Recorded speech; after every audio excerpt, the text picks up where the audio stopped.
Bonjour tout le monde, j'espère que vous allez bien. Je suis ravie de vous retrouver aujourd'hui en vidéo pour vous parler de mes 3 dernières lectures. Commençons tout de suite avec le premier livre que j'ai à vous présenter. Il s'agit du Chant des Esprits, écrit par Sarah Lark et publié chez l'Archipel. Alors, Le Chant des Esprits, c'est un tome 2, c'est la suite du Pays du Nuage Blanc, un roman dont je vous avais longuement parlé dans ma vidéo Mes lectures du mois de janvier. Alors, dans le Pays du Nuage Blanc, nous suivons Gwynera et Hélène, qui sont 2 Anglaises qui s'embarquent dans un bateau pour aller vivre en Nouvelle-Zélande. Ici, nous suivons les petites filles de Gwynera et d'Hélène, donc Hélène, qui est la petite fille d'Hélène, il y a juste le H qui disparaît pour faire un petit peu la différence dans les prénoms, et Koura qui est la petite fille de Gwynera et qui est également à demi maori. Évidemment, je ne vais pas aller bien loin dans ce résumé puisque je n'ai pas envie de vous spoiler le tome 1 qui avait été un gros coup de cœur, et je dois dire que j'ai un avis tantinet plus mitigé avec ce tome-ci. À vrai dire, j'ai trouvé la première partie de ce roman assez en dessous du tome 1, je me suis même carrément ennuyée, je crois qu'il faut le dire.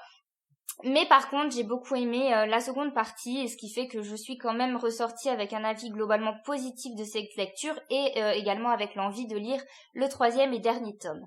Alors pourquoi je n'ai pas aimé la première partie? Tout simplement parce que ça met énormément de temps à démarrer. L'auteur met énormément de temps à mettre l'intrigue en place et je dois avouer que ça traîne vraiment beaucoup en longueur. En plus de ça, j'ai trouvé que les personnages d'Hélène et de Koura étaient assez stéréotypés, assez caricaturés. C'est quelque chose d'ailleurs que j'ai ressenti dans l'ensemble avec les personnages, que j'ai trouvé très manichéen. Il y a les belles personnes contre les mauvaises personnes et au bout d'un moment c'était assez lassant. L'auteur s'attarde aussi beaucoup moins dans les descriptions des paysages et ça m'a beaucoup manqué, surtout dans la première partie, parce que c'est ce que j'avais beaucoup aimé également dans le tome 1, cette façon de voyager à travers le livre, de découvrir les paysages merveilleux de la Nouvelle-Zélande. Lorsque l'on arrive à la moitié du roman environ, il y a une grosse cassure, une fracture dans l'histoire et nos 2 héroïnes, Hélène et Koura, sont obligées de se prendre en main et ça y est, on part enfin à l'aventure, on commence à se balader dans les différents territoires de la Nouvelle-Zélande. J'ai retrouvé les descriptions avec grand plaisir et j'ai trouvé les héroïnes beaucoup moins agaçantes, elles deviennent matures, indépendantes et j'ai vraiment beaucoup aimé la deuxième partie du roman. Évidemment, comme c'est la deuxième partie, je peux pas en dire plus, je veux pas vous dévoiler toute l'histoire, mais vraiment on a un nouveau rythme à partir de la seconde partie du roman, tout s'enchaîne. Là par contre j'ai été complètement happée dans l'histoire, je n'arrivais plus à lâcher mon livre et finalement on peut dire que si ce roman était constitué que de la seconde partie, en fait j'aurais pu vraiment dire que c'était un coup de cœur. J'ai complètement adoré la deuxième partie et ce qui a vraiment tranché avec mon avis très mitigé de la première partie où j'ai vraiment traîné, où j'arrivais avec beaucoup de difficultés à entrer dans l'histoire. Donc oui, j'ai vraiment envie de lire le 3e et dernier tome qui s'appelle Le Cri de la Terre et j'espère qu'il sera plus à l'image du Pays du Nuage Blanc, c'est-à-dire plus équilibré avec une intrigue qui commence plus rapidement. J'ai vraiment envie d'avoir un avis globalement positif sur cette série parce que je trouve qu'elle est vraiment bien. Malgré un avis plutôt mitigé pour la première moitié du roman, je vous conseille néanmoins cette histoire parce que voilà, la fin on va dire rattrape le tout. Je vous présente à présent Cœur Guimauve, le tome 2 de la saga Les Filles au chocolat, écrite par Cathy Cassidy et publiée chez Nathan. Ce livre a été une très très bonne surprise. J'avais déjà beaucoup aimé Cœur Cerise, le premier tome, et je crois que j'ai encore plus aimé ce livre-là, notamment grâce au personnage principal. Cette fois-ci, nous suivons les petites aventures de Sky Thornberry, qui est une des 2 jumelles de l'histoire. Et vraiment, je me suis sentie très proche de Sky, en fait. Elle m'a fait beaucoup penser à moi étant plus jeune. Elle est rêveuse, un petit peu décalée, pas toujours en phase avec ses copines de classe. Elle est un peu dans un autre temps et elle vit à son rythme, ou plutôt elle grandit à son rythme et je me suis sentie très proche d'elle. Je l'ai trouvée très attachante. Au début de l'histoire, Paddy va retrouver dans le grenier une grosse caisse avec plein de vêtements et ils vont se rendre compte que ces vêtements ont appartenu à Clara, qui est une des ancêtres des Thornberry, et Sky va un petit peu mener l'enquête pour découvrir l'histoire de Clara parce qu'elle est complètement fascinée par les temps plus anciens, les vêtements un petit peu vieillots et j'ai trouvé que cette dimension un petit peu ancienne du roman était très très sympathique. On a droit à des petits flashbacks, à des lettres retrouvées. Parallèlement, Sky se pose beaucoup de questions puisque du fait qu'elle est une sœur jumelle, Summer, on les a un petit peu toujours associées toutes les deux et on se dit toujours que des jumeaux, eh bien ça fait toujours les mêmes choses, ça aime les mêmes choses. Et Sky se rend compte qu'elle s'éloigne de plus en plus de sa sœur, qu'elles n'ont plus du tout les mêmes préoccupations et ça l'inquiète, ça lui fait un petit peu peur. Elle s'éloigne aussi de sa meilleure amie qui est très attirée par les garçons alors que Sky c'est pas forcément son truc. Donc elle se demande pourquoi, est-ce qu'elle n'est pas comme les autres filles et j'ai trouvé que c'était très très intéressant d'aborder ce genre de sujet dans un roman à destination de la jeunesse puisque c'est un roman qui est écrit pour les jeunes filles de 10 à 12 ans environ, tout simplement parce que voilà, c'est bien aussi de dire que la différence ce n'est pas mal et j'ai adoré Sky comme je l'ai déjà dit puisqu'elle déborde un peu du cadre et qu'elle ne rentre pas dans le moule et que finalement c'est ce qui fait sa force et voilà, comme d'habitude Cathy Cassidy nous offre une jolie morale à son histoire et je vous conseille bien évidemment ce livre. Donc sachez que c'est un roman vraiment pour un public jeune, mais même quand on est adulte comme moi, on peut prendre plaisir à lire ce genre de roman. La jeune cousine de mon amoureux qui se prénomme Gladys se joint à moi pour vous conseiller cette histoire et également de manière plus générale toute la série des filles au chocolat. Pour finir, je vous présente Nymphéa Noire de Michel Bussy, ici publié chez Audiolib et raconté par Colette Saudoyer.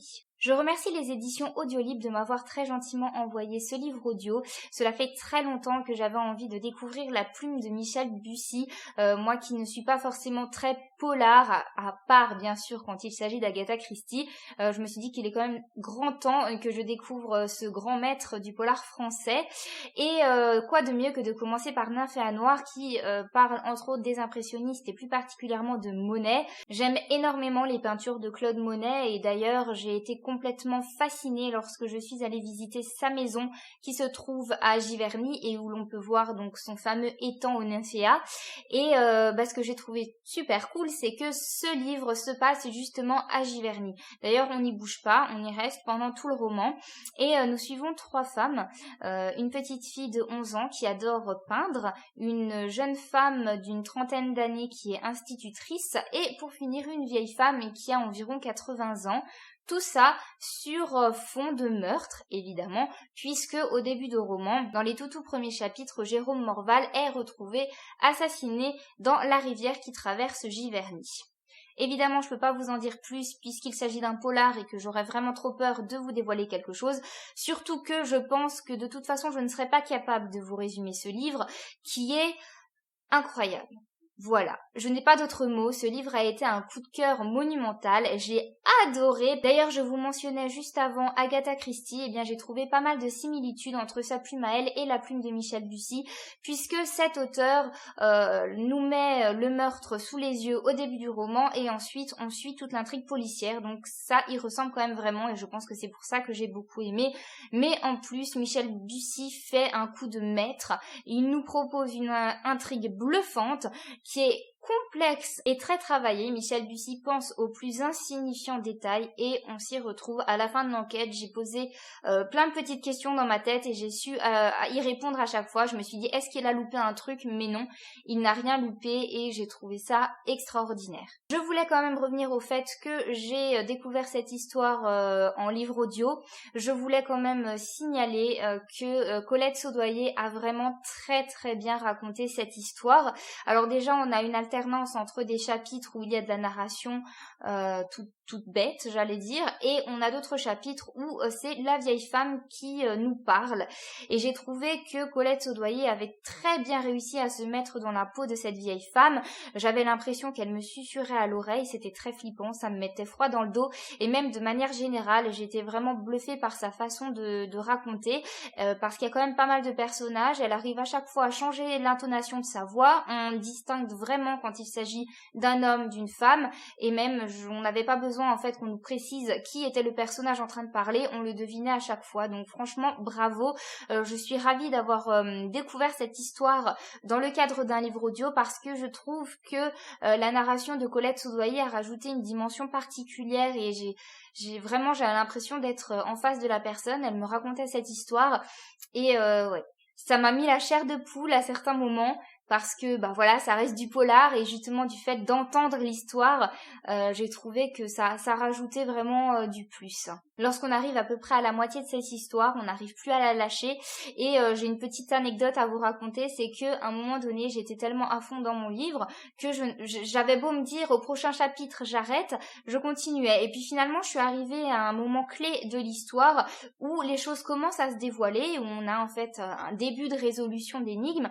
Puis je me suis dit non, il était plus de minuit, je me suis dit il faut que je me couche, demain je travaille. Et du coup j'ai eu toute la nuit et tout le lendemain pour cogiter et en fait j'ai trouvé la résolution de l'énigme, c'est-à-dire le reste du coup, puisque j'avais eu un petit bout. J'ai pas du tout été déçue de deviner, au contraire en fait j'étais bluffée parce que plus j'y réfléchissais et j'utilise beaucoup le mot bluffer, je m'en excuse, je m'en rends compte. Donc je disais, plus je réfléchissais et plus je trouvais la réponse, plus je me disais mais non mais c'est pas possible, ça peut pas être aussi tordu, j'arrêtais pas de me dire c'est un coup de maître, l'auteur nous fait une démonstration, il se perd pas en chemin, la résolution est implacable et vraiment j'ai été soufflée et donc le soir je suis rentrée du boulot, c'est le premier truc que j'ai fait, il me restait 70 minutes à peu près à écouter, j'ai écouté la fin, j'étais pas déçue d'avoir deviné, au contraire j'étais plus en mode yes j'ai deviné. Et en même temps, j'en revenais pas parce que c'est improbable et en même temps, tout se tient. Vous l'aurez compris, je vous conseille à 1000% cette histoire. C'est évident que je vais lire d'autres livres de Michel Bussy.